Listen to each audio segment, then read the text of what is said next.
इसको बनने में कम से कम दसों साल लगे। यहाँ नीचे रेलवे क्रॉसिंग पे लंबा जाम लगा करता था।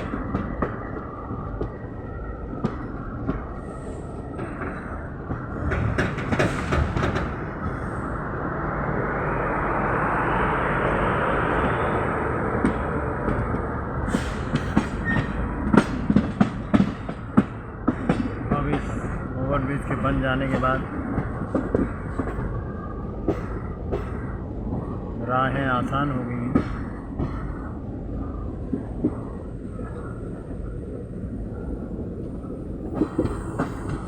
देखिए मंदिर, और मंदिर जो कि बहुत ही फेमस मंदिर है चिलबिला का।